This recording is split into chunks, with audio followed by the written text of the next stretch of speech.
Salam kerahiman. Hari ini kita ketemu lagi melanjutkan pengajaran atau diskusi ya tentang aku haus. Hari ini adalah pertemuan yang keempat. Melanjutkan pertemuan minggu lalu, hari ini kita akan bahas sama-sama tentang ternyata bukan Yesus aja yang mengatakan aku haus. Ternyata Suster Faustina juga, kalau kita lihat buku diary-nya, dia juga haus akan jiwa-jiwa. Hausnya Yesus akan jiwa-jiwa juga menjadi fokus utama dari Suster Faustina. Karena Suster Faustina ingin menyenangkan Tuhan. Apa sih yang Tuhan mau?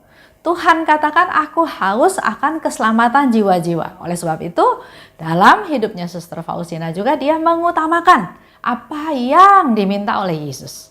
Yaitu, aku juga haus akan jiwa-jiwa. Dan nyata dari doa-doanya, dari aktivitasnya, dari semangatnya, dari prioritasnya. Bahkan kalau Bapak Ibu nanti baca, Suster Faustina malah minta jiwa-jiwa dari Tuhan. Tuhan, gak apa-apa saya menderita. Gak apa-apa saya mengalami ini itu. Asal Engkau memberikan aku jiwa-jiwa untuk selamat ya, untuk diselamatkan. Kalau kita lihat dari 1680, di sana dikatakan, aku, Suster Faustina ya, mempersembahkan diriku pada Tuhan. Dia mempersembahkan dirinya pada Tuhan. Sebagai apa? Sebagai kurban bagi orang berdosa. Ada 3 tujuannya.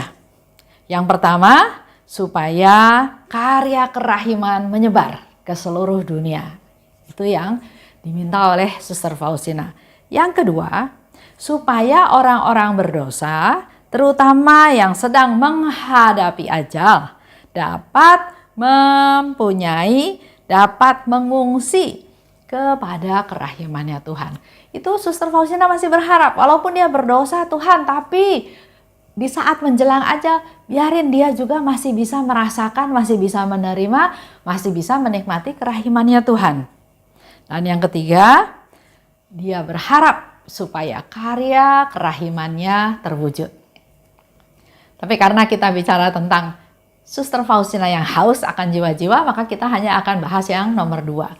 Suster Faustina haus akan jiwa-jiwa yang berdosa, khususnya yang menghadapi ajal.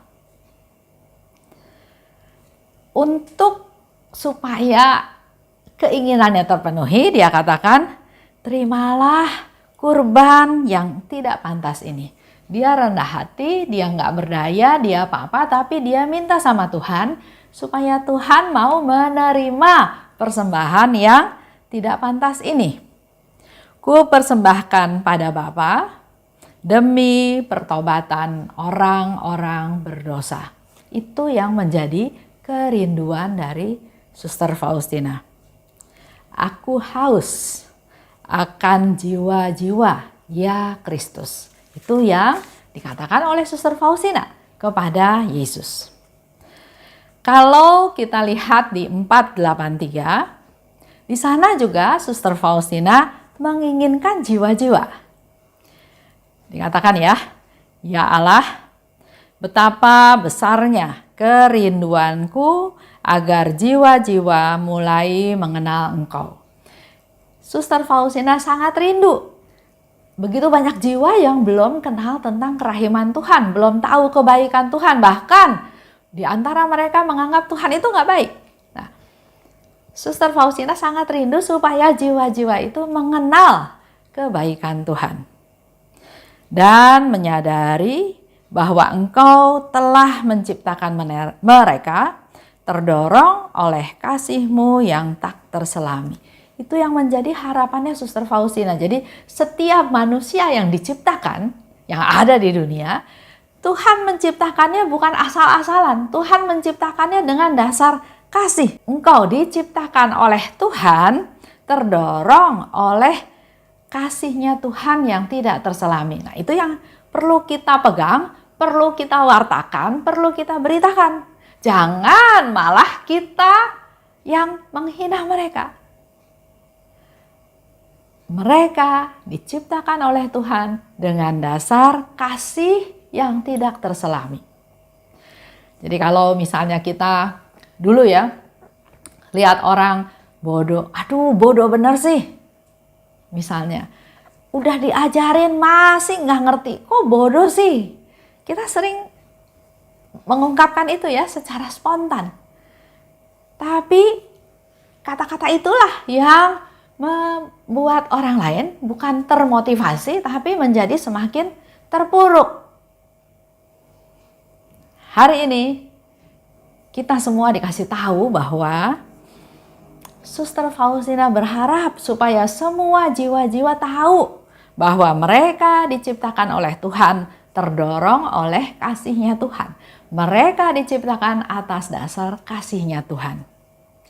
Ya Pencipta dan Tuhanku, aku merasakan bahwa aku akan membuka selubung surga sehingga bumi tidak akan meragukan kebaikan-Mu. Itu juga satu ungkapan, satu harapan di mana Suster Faustina ingin membuka selubung surga supaya orang-orang yang enggak merasakan kebaikan Tuhan, yang enggak percaya Tuhan itu baik, yang enggak pernah tahu Tuhan itu baik, dia ingin buka selubung surga supaya kita menjadi lebih jelas, menjadi lebih nyata bahwa Tuhan itu baik. Suster Faustina juga menginginkan jiwa-jiwa, terutama para pendosa. Ya. Kalau kita biasanya kan menginginkan orang-orang yang kita sayangi, orang yang kita kasihi, yang baik sama kita, yang berguna sama kita ya. Kalau orang-orang berdosa kita inginnya, udah jangan deket-deket saya, nanti saya ikut berdosa. Jangan deket-deket sama orang berdosa, nggak ada untungnya, malah bisa menjebak kita. Nah, tapi kita lihat hari ini Suster Faustina mau ingatkan kita bahwa keberadaan kita, rahmat yang Tuhan kasih bukan hanya untuk kita aja. Rahmat yang Tuhan kasih itu juga untuk kepentingan orang lain.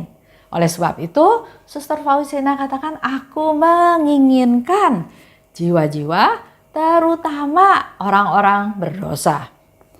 Bapak Ibu bisa lihat ya di 908. Kita baca sama-sama ya. 908. Oh Yesus, betapa sedihnya hatiku menyaksikan orang-orang berdosa yang malang. Yesus, berilah mereka tobat dan penyesalan. Ingatlah akan sengsaramu yang pedih itu. Aku mengenal kerahiman-Mu yang tak terbatas, dan aku tidak tahan bahwa suatu jiwa yang telah Kau tebus dengan harga yang begitu mahal akan binasa. Yesus, berikan kepadaku jiwa-jiwa orang berdosa. Ya, Suster Faustina minta pada Yesus supaya diberikan jiwa-jiwa orang berdosa. Kita lihat lagi tadi yang dikatakan oleh Suster Faustina. Dia katakan, aku sedih Tuhan menyaksikan orang-orang berdosa yang malang. Dia berdoa supaya orang-orang itu bertobat dan menyesal. Sebaliknya, Suster Faustina minta, berikan orang-orang berdosa kepadaku. Biarlah kerahiman-Mu beristirahat di dalam diri mereka. Orang-orang berdosa diberikan kepada Suster Faustina. Suster Faustina doakan supaya dia bertobat, supaya dia menyesal, supaya Yesus bisa beristirahat dalam diri mereka. Ambillah segala sesuatu yang ada padaku. Engkau mau ambil kesukaanku, sukacitaku, kegembiraanku, ambillah Tuhan. Tapi berikanlah jiwa-jiwa itu kepadaku. Jadi seperti barter ya, seperti silih. Tuhan, Engkau mau ambil apa yang ada padaku, ambil. Tapi Engkau berikan aku jiwa-jiwa. Aku ingin menjadi hosti kurban bagi orang-orang berdosa. Dia ingin berkorban, dia ingin menderita, dia ingin menjadi silih, dia ingin supaya orang-orang berdosa itu memperoleh penghiburan, memperoleh kekuatan. Biarlah kulit tubuhku menyembunyikan persembahanku ini, sebab hatimu yang maha kuat, maha kudus juga bersembunyi di dalam hosti. Padahal engkau adalah kurban yang hidup. Dia mau seperti Yesus, tersembunyi di dalam hosti. Jadi dia mau kebaikannya, penderitaannya, pengorbanannya, orang lain gak usah tahu. Yang tahu hanya Tuhan.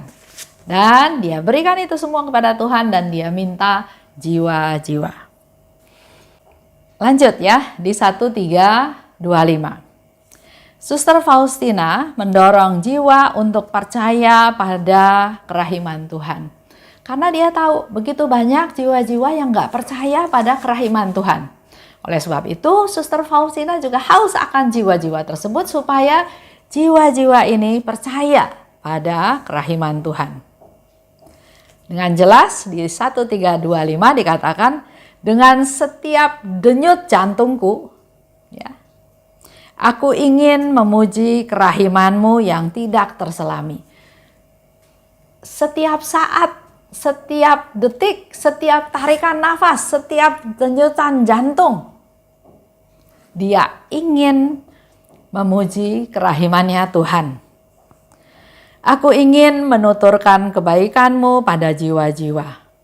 Dan aku ingin mendorong mereka untuk mengandalkan kerahimanmu. Itulah yang menjadi keinginannya. Bukan untuk dirinya sendiri. Tapi dia ingin supaya jiwa-jiwa mengandalkan kerahimannya Tuhan. Dan dengan jelas dikatakan oleh Suster Faustina, inilah misiku, inilah tugasku dalam hidup ini dan dalam hidup yang akan datang. Jadi sebetulnya ini juga menjadi masukan buat kita semua, bahwa kita semua di dunia ini diciptakan Tuhan dengan dasar kasih, diciptakan Tuhan berharga, dan kita harusnya tahu punya misi apa kita hidup di dunia ini. Lanjut ya. Kerinduan dari Suster Faustina juga terhadap jiwa-jiwa dari orang berdosa yang di mana Suster Faustina mengharapkan pertobatan dari mereka. Jadi kalau di nomor lain Suster Faustina minta jiwa-jiwa orang berdosa ditukar dengan apa yang dia punya, silahkan Tuhan ambil asal Tuhan kasih jiwa-jiwa berdosa. Tapi di nomor 309 Suster Faustina dengan jelas berkata bahwa saya merindukan jiwa-jiwa orang berdosa yang bertobat Tuhan.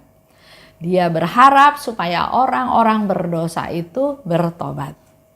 Dan dengan kita bisa baca dengan lengkap di nomor 309 itu doa persembahan. Suster Faustina mempersembahkan dirinya untuk pertobatan dari orang-orang berdosa. Kita coba lihat ya, 309. Ini juga boleh menjadi contoh buat kita semua kalau kita mau berdoa pada Tuhan, doa mempersembahkan, ya, doa persembahan. Di hadapan surga dan bumi, di hadapan segenap paduan suara para malaikat, di hadapan perawan Maria yang tersuci, di hadapan segala kuasa surga.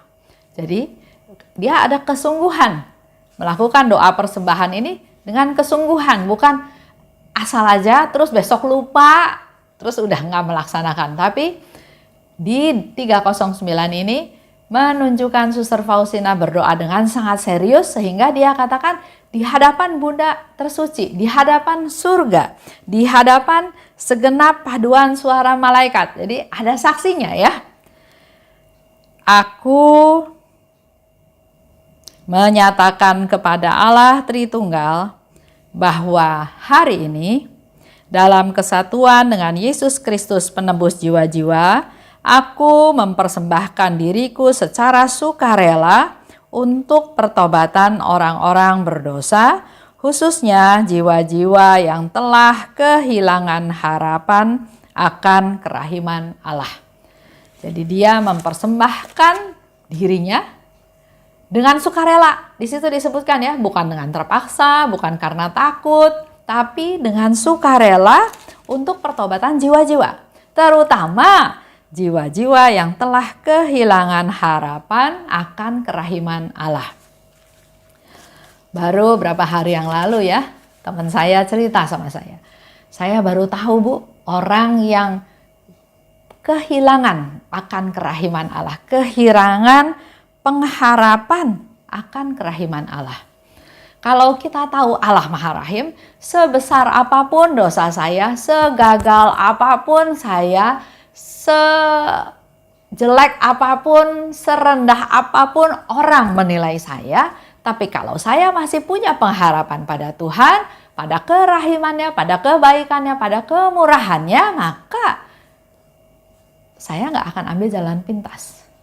Tapi orang yang sudah kehilangan pengharapan akan kerahiman Allah, aduh Tuhan, saya gagal terus, saya malu, saya memalukan keluarga, orang tua saya sudah keluar uang banyak buat saya sudah berjuang tapi otak ini nggak nyampe, saya ujian gagal lagi, saya memalukan keluarga, saya merugikan keluarga, udahlah Tuhan, saya bunuh diri aja, selesai. Itu adalah salah satu bukti orang yang kehilangan pengharapan akan Allah. Persembahan ini meliputi penerimaan dengan kepatuhan total kepada kehendak Allah. Semua penderitaan, ketakutan, kegentaran yang memenuhi hati orang berdosa. Jadi kegentaran, keputusasaan, ketakutan yang dialami oleh mereka, biar Suster Faustina aja yang tanggung. Biar itu yang aku tanggung. Sebaliknya, aku memberikan kepada mereka semua penghiburan yang diterima jiwaku dari persekutuanku dengan Allah. Luar biasa ya. Keinginan Suster Faustina adalah dia memberikan dirinya secara sukarela, ditukar dengan jiwa-jiwa berdosa, dengan jiwa-jiwa yang kehilangan pengharapan akan Allah. Bukan itu aja, bahkan dia bilang, Tuhan, ketakutan mereka, keputusasaan mereka, penderitaan mereka, biar aku aja yang tanggung. Sebaliknya, dia memberikan kegembiraan, sukacitanya dia dalam persekutuannya dengan Allah. Singkat kata, aku mempersembahkan segala sesuatu bagi mereka. Aku memberikan misa kudus, aku memberikan komuni kudus, memberikan tobatku, mati ragaku, doa-doaku untuk mereka Tuhan. Jadi apa yang Suster Faustina punya, dia berikan kepada jiwa-jiwa yang berdosa. Kalau Bapak Ibu mau baca lagi lebih lanjut, masih ada ya tentang doa persembahan. Tapi karena pembahasannya tentang Suster Faustina yang haus akan jiwa-jiwa, maka saya bahas sampai di situ aja. Nah, kembali lagi. Kita mau belajar dari Suster Faustina. Mau belajar untuk melakukan penyangkalan diri. Bukan saya fokusnya, tapi orang lain. Kepentingan orang lain, keselamatan orang lain.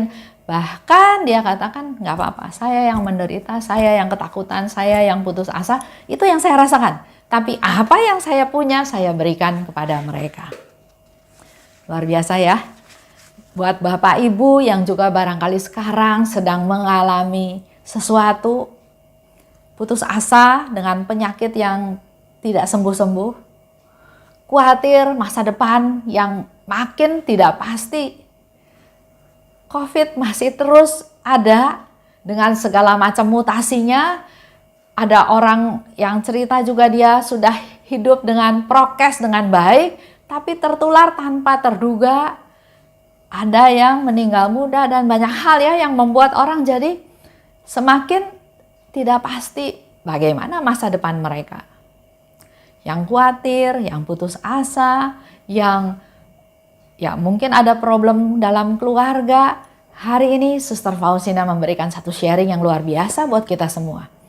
Dia berdoa kepada Tuhan untuk supaya jiwa-jiwa tersebut, termasuk jiwa Bapak Ibu yang sedang mengalami kesusahan, putus asa, sakit penyakit yang gak selesai-selesai, masalah ekonomi, apapun, Suster Faustina bilang, berikan padaku Tuhan. Dan sekaligus dia memberikan sukacita. Sukacita dia bersekutu dengan Tuhan. Semoga hal ini juga bisa dialami oleh kita semua. Jangan putus asa. Tetap punya pengharapan pada kerahimannya Tuhan. Kerahiman Tuhan itu tidak terbatas, tidak terselami. Selalu tersedia, ada banyak. Tinggal kita percaya, kita datang padanya. Kita juga menjadi alatnya Tuhan untuk mewartakan hal ini pada teman-teman yang belum tahu bahwa Tuhan itu baik. Tuhan itu memelihara kita, Tuhan itu melindungi kita, dan terutama Tuhan menciptakan kita atas dasar kasih. Jadi dia nggak mungkin membiarkan kita jatuh tergeletak, nggak mungkin. Dia akan memberikan pertolongan pada waktunya. Perlu kesabaran, perlu kesetiaan, perlu kerendahan hati, perlu rendah hati, perlu menyadari bahwa saya ini nggak bisa apa-apa kalau nggak ada Tuhan. Tapi kalau saya punya pengharapan yang besar, Yesus katakan kalau pengharapanmu besar, maka rahmatku yang aku berikan akan menjadi sangat tidak terbatas. Tadi kita belajar ya dari Suster Faustina di 309. Sekali lagi saya mau ajak Bapak Ibu untuk belajar seperti Suster Faustina, menerima apa yang terjadi, penerimaan apa adanya, patuh, taat, setia, laksanakan kehendak Allah. Segala penderitaan, ketakutan, kegentaran itu ada batasnya. Enggak selama-lamanya. Sementara bahkan kita serahkan semua itu pada Tuhan. Persembahkan pada Tuhan. Karena Suster Faustina minta itu pada Yesus. Persembahkan pada Tuhan. Dan sekaligus Suster Faustina katakan, aku memberikan penghiburan, misa kudus, komuni kudus, doa, mati raga, tobat untuk kita semua. Di nomor yang lain, Suster Faustina minta pada Yesus untuk memberikan belas kasihan. Tuhan, berikanlah belas kasih-Mu kepada mereka, khususnya kepada para pendosa. Itu ada di 927. Aku menyambut komuni kudus sebagai suatu olah penyilihan. Kalau dulu ya, saya menerima komuni kudus, saya berpikir bahwa Tuhan, saya butuh Engkau, saya rindu bersatu dengan Engkau, saya ingin Engkau bertahta dalam diriku, kuasailah aku, jadilah raja di dalam diriku, dan saya menyambut komuni kudus. Sucikan aku, bimbing aku, lindungi aku, jauhkan aku dari yang jahat, bertahtalah Tuhan dalam diriku. Tapi hari ini kita diberi satu kesadaran baru dari Suster Faustina bahwa pada waktu dia menyambut komuni kudus bukan semata-mata untuk kepentingannya Suster Faustina saja. Tapi dia katakan sebagai olah penyilihan. Jadi dia menerima komuni kudus bukan hanya untuk kepentingan dia, tapi juga sebagai olah penyilihan untuk membantu orang lain, untuk menolong orang lain. Itu ada di 927 ya, nanti Bapak Ibu bisa baca. Yesus, itu yang dikatakan oleh Suster Faustina, hari ini aku mempersembahkan segala sesuatu untuk orang-orang berdosa. Jadi apa yang dia lakukan, dia persembahkan untuk orang-orang berdosa. Biarlah deraan keadilanmu menimpa diriku. Dan lautan kerahimanmu meliputi orang berdosa yang malang. Ya, jadi apa yang dilakukan oleh Suster Faustina itu selalu seperti itu. Tuhan, apa yang aku punya aku berikan padamu. Tapi berikanlah jiwa-jiwa padaku. Apa yang aku punya, kegembiraan, sukacita aku berikan kepada Tuhan untuk supaya menghibur jiwa-jiwa berdosa. Kalau berdosa kan ada hukuman ya, sehingga di sini dikatakan biarlah deraanmu, cambukan, pukulan, menimpa aku. Jangan menimpa orang yang berdosa itu. Tapi justru sebaliknya, limpahkanlah lautan kerahiman meliputi orang-orang berdosa yang malang.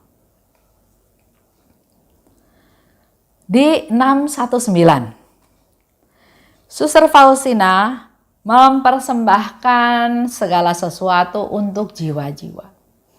Jadi memang fokusnya Suster Faustina pada pendosa yang malang, pendosa, pertobatan orang berdosa, tapi juga untuk jiwa-jiwa. Termasuk yang saleh dan setia, termasuk yang berdevosi kepada kerahiman ilahi, termasuk yang semua jiwa-jiwa, karena dia katakan persembahkan untuk seluruh jiwa-jiwa. 619 ya.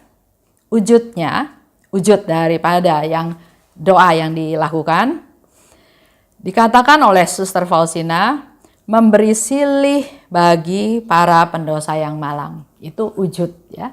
Dia memberi silih pada pendosa yang malang. Dan wujud ini membuat aku tetap dalam kesatuan dengan Allah. Dan wujud ini menyempurnakan kegiatanku bagi jiwa-jiwa yang tidak dapat mati. Jadi, walaupun Suster Faustina mohon kepada Tuhan untuk supaya memberi silih bagi para pendosa yang malang, wujudnya itu ya.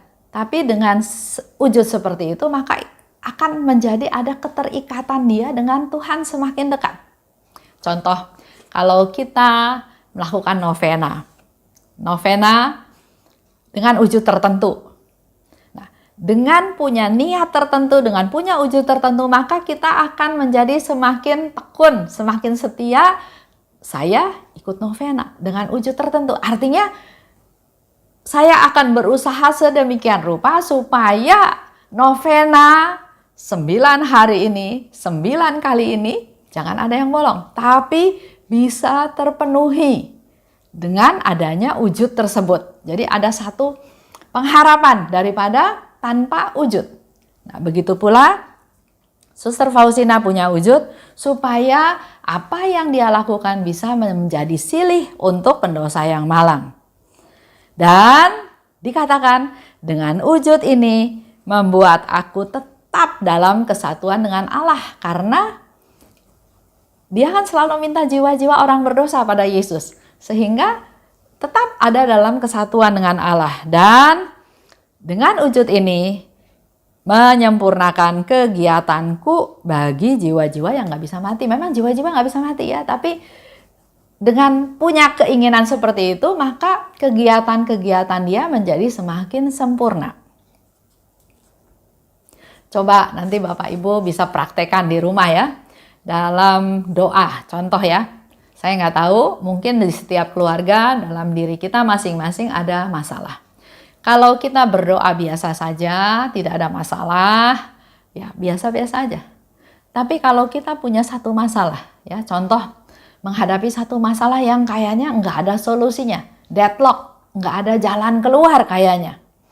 Dan itu kita persembahkan kepada Tuhan dalam doa-doa kita, doa koronka, doa rosario, atau dalam novena pribadi dengan wujud tersebut. Maka kita akan semakin dekat dengan Tuhan, semakin bersatu dengan Tuhan dan menyempurnakan kegiatan-kegiatanku, kata Suster Faustina. Coba ya, coba.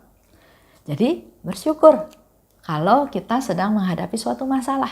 Karena dengan demikian kita bisa mengerucut fokus kita, target kita, wujud kita semakin mengerucut pada hal yang kita anggap penting tersebut. Suster Faustina hidup untuk jiwa-jiwa. Dia hidup bukan untuk diri dia sendiri. Nah, ini bisa dilihat di nomor 8, di nomor 382.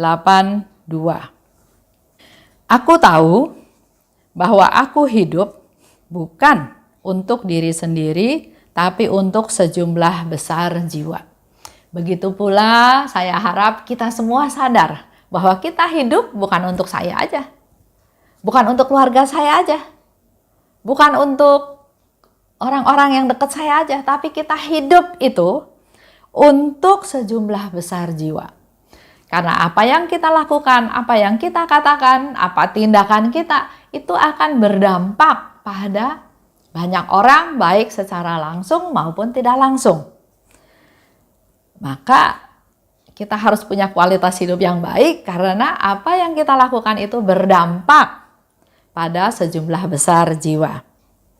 Aku tahu rahmat Yesus yang diberikan padaku bukan hanya untukku sendiri, tapi untuk sejumlah besar jiwa. Itu ada di 382. Jadi kalau ada Bapak Ibu yang masih saya, fokusnya saya. Nah, mulai hari ini tolong sadar bahwa bukan hanya untuk diri sendiri, tapi untuk sejumlah besar jiwa. Suster Faustina juga melakukan penebusan dosa bagi jiwa-jiwa.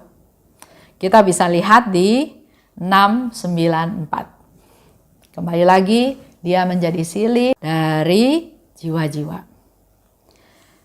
Kata Yesus, anakku, tinggal beberapa tetes lagi yang masih ada dalam pialamu.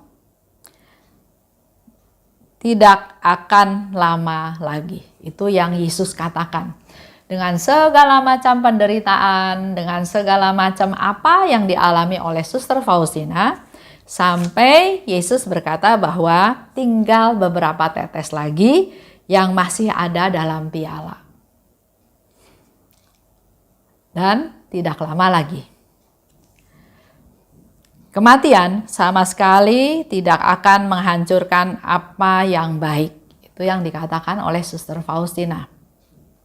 Dan memang betul ya, pada saat dia meninggal, Suster Faustina juga bilang, waktu dia meninggal, apa yang dia rintis ini bukannya hilang, bukannya mati, bukannya selesai, tapi justru baru mulai. Di sini dikatakan, kematian sama sekali tidak akan menghancurkan apa yang baik.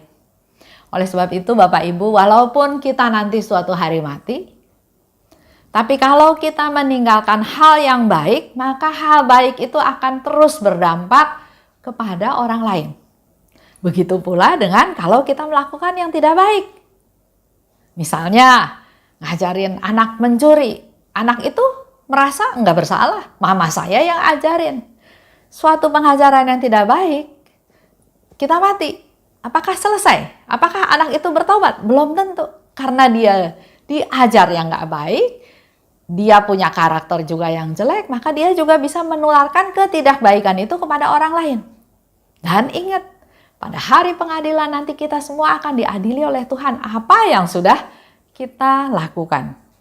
Jadi buat Bapak Ibu jangan pernah merasa percuma berbuat baik. Karena di sini Suster Faustina katakan kematian itu tidak menghancurkan apa yang baik. Aku berdoa bagi jiwa-jiwa yang mengalami penderitaan batin. Ini dikatakan oleh Suster Faustina karena dia tahu manusia hidup di dunia ini tidak lepas dari penderitaan. Apakah penderitaan fisik? Apakah penderitaan batin? Suster Faustina kan hidup di biara. Walaupun di lingkup kecil di biara, tapi kehidupan sehari-hari ada yang iri, ada yang bilang dia sinting, ada yang jahatin dia, ada yang membuli dia. Itu semua dia alami dan dia tahu bahwa di luar sana, di dunia umumnya, juga pasti ada orang-orang yang mengalami hal tersebut. Sehingga dia katakan, Bagi jiwa-jiwa yang mengalami penderitaan batin, aku berdoa buat jiwa-jiwa tersebut. Jadi buat Bapak Ibu juga yang mungkin sekarang sedang mengalami penderitaan, apakah fisik, apakah batin, ungkapkan itu pada Suster Faustina. Ungkapkan itu pada Santa Faustina. Karena dia sendiri yang katakan, aku akan berdoa buat jiwa-jiwa yang mengalami penderitaan batin. Banyak ya, banyak hal-hal yang membuat seseorang itu menderita batinnya. Mungkin secara kelihatan keadaan keuangan cukup, hidupnya kelihatannya damai, tapi mungkin ada yang menderita batinnya. Nah, buat mereka yang menderita batinnya, katakan pada Suster Faustina, pada Santa Faustina, karena dia berjanji akan berdoa buat Bapak Ibu. Suster Faustina menderita untuk jiwa-jiwa. Itu ada di 323. 323.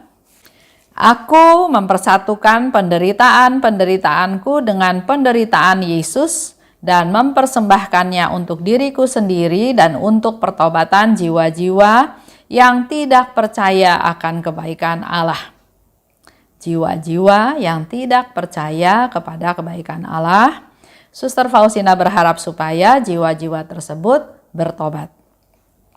Sekonyong-konyong, kamarku penuh dengan sosok serba hitam yang penuh dengan kemarahan dan kebencian terhadapku. Satu dari mereka berkata, "Terkutuklah engkau, dan ia yang ada dalam dirimu, karena engkau mulai menyiksa kami yang bahkan sudah di neraka." Begitu aku berkata dan Sang Sabda sudah menjadi daging dan tinggal di antara kita, sosok-sosok itu lenyap seketika. Jadi ada penderitaan ya yang dialami oleh Suster Faustina. Suster Faustina itu rela menderita untuk keselamatan jiwa-jiwa. Tadi seperti dikatakan ya. Tapi si jahat enggak tinggal diam. Dia bahkan masuk ke kamarnya Suster Faustina dengan sosok bayangan yang serba hitam, dan bayangan-bayangan itu penuh dengan kemarahan dan kebencian. Terkutuklah engkau, dan juga ia yang ada di dalam engkau, Tuhan yang ada di dalam engkau. Karena engkau mulai menyiksa kami yang bahkan sudah ada di neraka. Jadi doa-doanya Suster Faustina, silih yang dia lakukan, apapun yang dia lakukan untuk memenangkan jiwa-jiwa itu menyiksa si bayangan-bayangan hitam ini, si jahat ini. Dikatakan mulai menyiksa kami. Sehingga dulu ya anak saya pernah bilang begini, Mama tuh ya jadi devosan kerahiman ilahi itu berat loh. Saya bilang enggak. Kalau saya bandingkan dengan PDKK, jadi devosan kerahiman enggak berat. PDKK itu harus bisa bahasa roh. Saya nggak bisa. Sekali, 2 kali pernah, tapi udah itu hilang. Saya nggak bisa. Dan juga ada proses pengusiran setan ya. Sedangkan dalam devosi kepada kerahiman ilahi, tugas kita hanya berdoa untuk keselamatan jiwa-jiwa, berdoa untuk mereka yang berdosa, berdoa untuk mereka yang sekarat, berdoa untuk jiwa-jiwa di purgatorium supaya mereka semua secepatnya mengalami kerahiman Tuhan dan bisa menikmati hidup kekal. Enggak loh Mah, kata anak saya ya. Devosi kerahiman ilahi itu devosi yang berat. Waktu Mama mau menangin jiwa orang berdosa, jiwa orang sedang sekarat, jiwa di purgatorium, musuhnya siapa?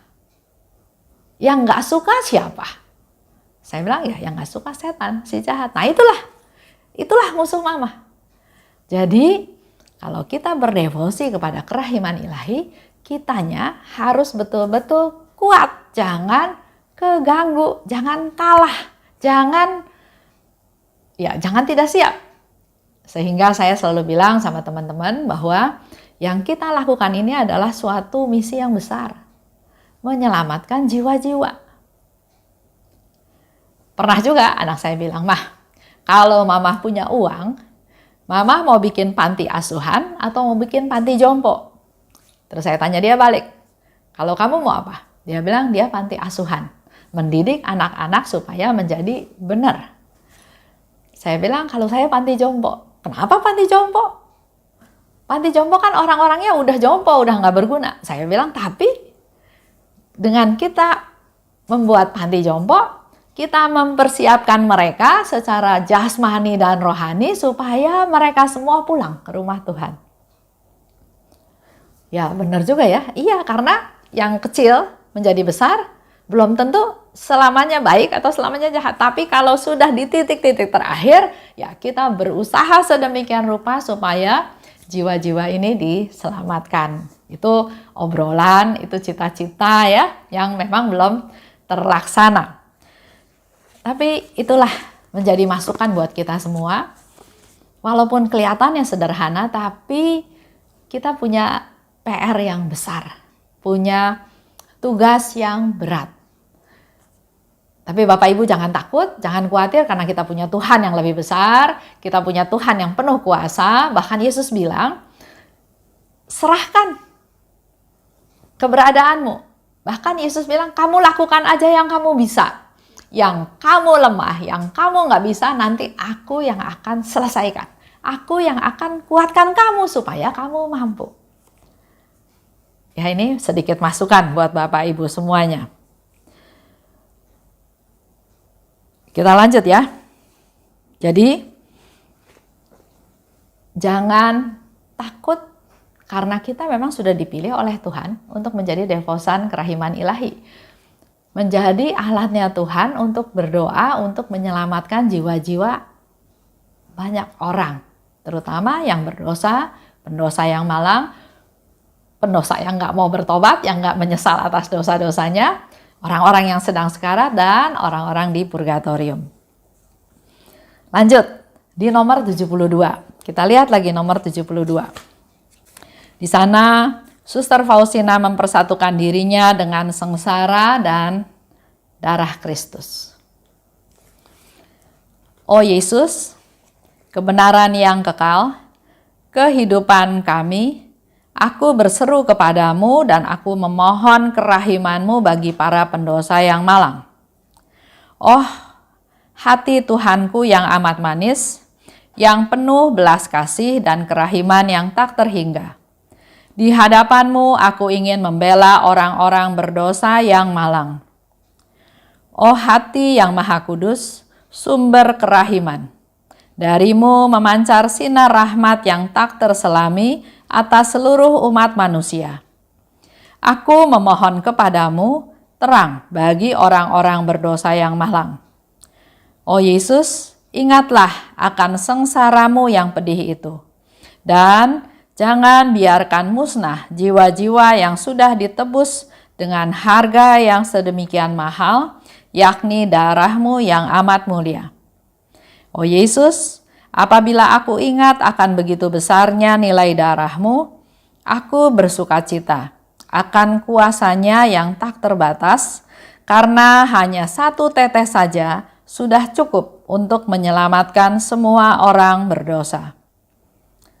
Meskipun dosa itu laksana jurang, kejahatan, dan tidak tahu terima kasih, harga yang dibayar bagi kami tidak pernah akan tertandingi.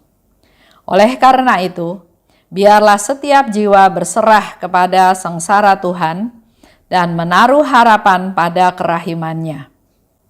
Allah tidak akan mengingkari kerahimannya kepada siapapun. Itu yang dikatakan oleh Suster Faustina. Semoga apa yang dia tulis di 72 menguatkan kita semua. Bahwa kita ini sudah ditebus oleh Yesus. Jadi nggak ada dosa yang nggak bisa diampuni. Yesus sudah menebus kita semua dengan satu tetes aja. Seluruh umat manusia itu sudah ditebus. Oleh sebab itu, kita punya PR, kita punya tugas, kita harus kasih tahu, memotivasi orang. Sejahat apapun dia, seberdosa apapun dia, yang penting dia menyesal. Yang penting dia bertobat. Dia berpaling kembali kepada Tuhan. Itu yang paling penting dan itu yang menjadi PR kita. Jangan malah menjerumuskan dia. Dosa kamu besar, nggak mungkin Tuhan ampuni kamu. Percumalah kamu juga berdoa, percuma. Nah itu setan, itu bukan devosan kerahiman ilahi. Justru kalau kita memberikan pengenalan akan Allah, Allah yang baik, Allah yang penuh kerahiman, Allah yang pemurah, Allah yang berbelas kasih, Allah yang mencari jiwa-jiwa yang berdosa. Dan kita sebagai alatnya justru juga harus melakukan hal yang sama. Menghibur, mengajak, merangkul, mengampuni, mensupport, menguatkan ya. Bukan hal-hal yang sebaliknya. Selanjutnya, untuk segala hal yang Suster Faustina mau lakukan itu, dia tahu, dia sendiri juga harus mempersiapkan diri. Dia berjuang untuk menjadi suci, untuk memperjuangkan kesucian. Itu ada di 1475. Aku berjuang untuk memperoleh kesempurnaan. Kesempurnaan bukan asal-asalan, tapi memperoleh kesempurnaan yang paling besar supaya aku bermanfaat buat gereja. Jadi bukan hanya inilah saya Tuhan, saya mau berkarya di ladangmu. Tapi kita juga harus memperbaiki diri, membuat kualitas hidup kita itu semakin hari semakin baik. Oleh sebab itu, Suster Faustina katakan, aku berjuang. Jadi enggak gampang, harus diperjuangkan, harus dengan mungkin waktu yang panjang, dengan pengorbanan, dengan penderitaan, dengan usaha, dengan fokus, dengan komitmen. Aku berjuang untuk memperoleh kesempurnaan. Karena Suster Faustina tahu, semakin saya sempurna, semakin saya berguna untuk gereja. Kekudusan setiap jiwa secara individu berdampak atas seluruh gereja. Kalau ada satu individu aja yang hidupnya benar di hadapan Tuhan, semakin hari semakin sempurna seperti Tuhan, maka ini akan berdampak kepada seluruh gereja. Mari kita berlomba pada saat ini sesuai dengan tahun refleksi. Mari semakin mengasihi, semakin terlibat dalam kegiatan-kegiatan di gereja, di komunitas, dan semakin menjadi berkat. Suster Faustina juga berdoa secara khusus untuk para imam. Itu ada di 953. Suster Faustina mohon kekuatan untuk para imam. Begitu pula kita ya bisa berdoa. Jadi bukan hanya teman-teman di Senakel aja yang berdoa untuk para imam, tapi kita pun bisa atau diberi contoh oleh Suster Faustina untuk berdoa untuk para imam supaya mereka diberi kekuatan. Jangan mudah tergoda, juga dijauhkan dari godaan-godaan. Kita nih umat-umat yang suka menggoda mereka tanpa atau mungkin dengan kesadaran. Sering ada juga yang nggak sadar. Ternyata apa yang dia lakukan menjatuhkan para romo tersebut. Nah, sekarang saya mau ajak Bapak Ibu, di mana Suster Faustina berdoa untuk orang yang sedang sekarat. Itu ada di 1783. Aku mohon pada Allah agar berkat semua misa kudus Ia melimpahkan kerahiman kepada dunia. Jadi yang dimohon oleh Suster Faustina adalah supaya berkat semua misa kudus. Sekarang misa kudus jadi tambah banyak ya dengan masa pandemi. Ada jam 6, ada yang jam 7, ada yang jam 11, ada yang jam berapa, ada misa harian. Orang-orang yang tadinya nggak bisa ikut misa harian, sekarang tiap hari bisa ikut misa harian. Dengan masa pandemi ini, perayaan Ekaristi jadi makin banyak. Bisa ikut juga berkali-kali. Jam ini ikut yang di Jakarta, nanti berapa jam kemudian bisa ikut lagi di paroki lain, bahkan di luar negeri kita masih bisa ikut perayaan Ekaristi. Bahkan kita bisa ikut perayaan Ekaristi di Vatikan, yang kayaknya tadinya nggak mungkin terjadi ya. Dan di sini Suster Faustina katakan, aku mohon padamu Allah, agar berkat semua misa kudus, Ia melimpahkan kerahiman kepada dunia. khususnya kepada orang-orang berdosa yang malang yang pada saat itu sedang menghadapi ajal.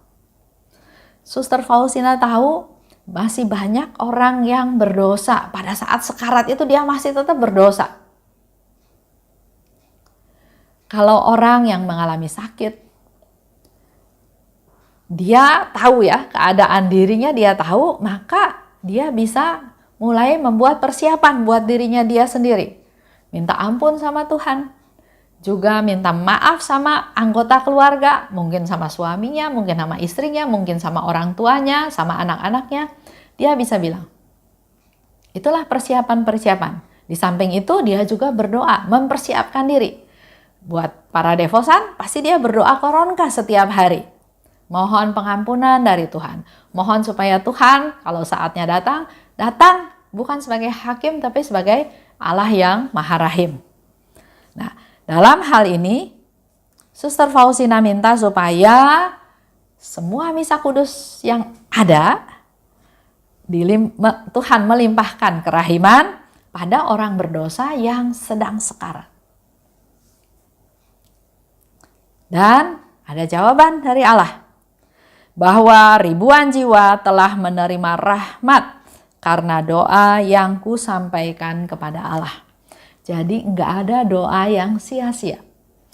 Dikatakan di sini, Suster Faustina memanjatkan doa dan dia dapat konfirmasi dari Allah bahwa ribuan jiwa telah menerima rahmat karena doa-doa yang kusampaikan. Suster Faustina juga minta supaya dia berguna bagi gereja. Itu ada di 1505. Aku gigih mengupayakan kesucian, sebab dengan cara ini aku akan bermanfaat bagi gereja. Jadi kembali lagi Suster Faustina mau kasih tahu bahwa bukan untuk saya, tapi untuk kepentingan orang banyak, untuk gereja, untuk umat Allah. 1167. Setan telah menyatakan kepadaku bahwa akulah sasaran kebenciannya. Ia berkata, kepedihanku karena selamatnya 1000 jiwa lebih ringan daripada kepedihanku karena pewartaanmu tentang kerahiman Allah yang Maha Kuasa. Para pendosa yang paling jahat kini memperoleh kembali pengharapan dan berbalik kepada Allah. Sementara aku kehilangan segala sesuatu.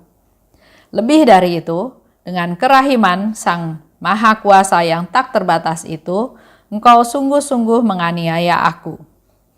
Aku mencatat betapa setan sangat membenci kerahiman Allah. Ia tidak mau mengakui bahwa Allah itu baik.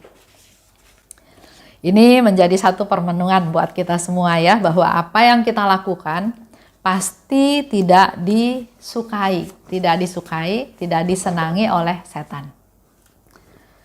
Setan rela kehilangan 1000 jiwa, tapi dia lebih nggak suka kalau kita mewartakan kerahiman Tuhan. Buat Bapak Ibu, ini bukan sesuatu yang menakutkan, bukan sesuatu yang membuat kalian menjadi ciut, tapi justru ini menjadi sesuatu yang menambah semangat kita. Bahwa dari sekian banyak, Tuhan sudah memilih Bapak Ibu untuk menjadi rasul-rasul kerahiman. Tentaranya Tuhan yang untuk menyelamatkan jiwa-jiwa orang berdosa. Yang untuk mengambil jiwa-jiwa tersebut dari kuasa si jahat. Memang kita jadi berhadapan dengan setan. Tapi juga nggak perlu takut. Kita punya Tuhan yang Maha Kuasa. Kita punya Bunda Maria yang berdoa buat kita. Kita juga punya Santa Faustina yang selalu mendampingi kita.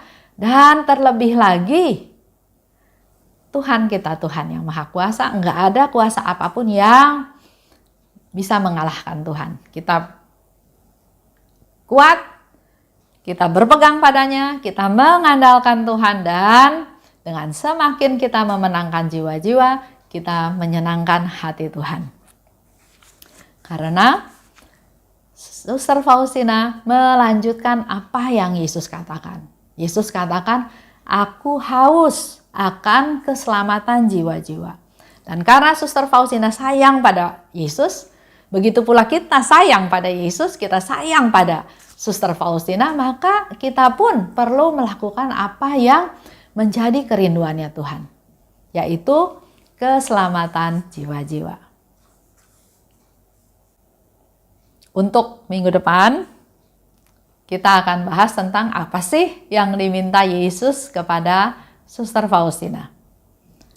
Karena Yesus mintanya dicatat, maka pasti juga apa sih yang Yesus minta kepada kita semua para devosan kerahiman ilahi. Untuk 1 minggu ini saya ajak Bapak Ibu untuk merenungkan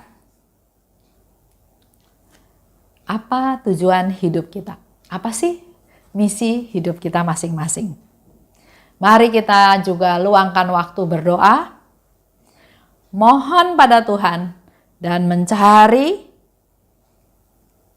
jiwa-jiwa yang perlu diselamatkan melalui doa-doa kita. Untuk keselamatan jiwa-jiwa tersebut dan untuk bisa melaksanakan apa yang Tuhan kehendaki. Itu aja untuk hari ini, panjang ya. Tapi semoga hal ini memberikan masukan kepada kita semua bahwa Yesus katakan, aku haus. Dan mari kita yang memenuhi kehausannya Yesus itu supaya Yesus enggak haus lagi. Salam kerahiman.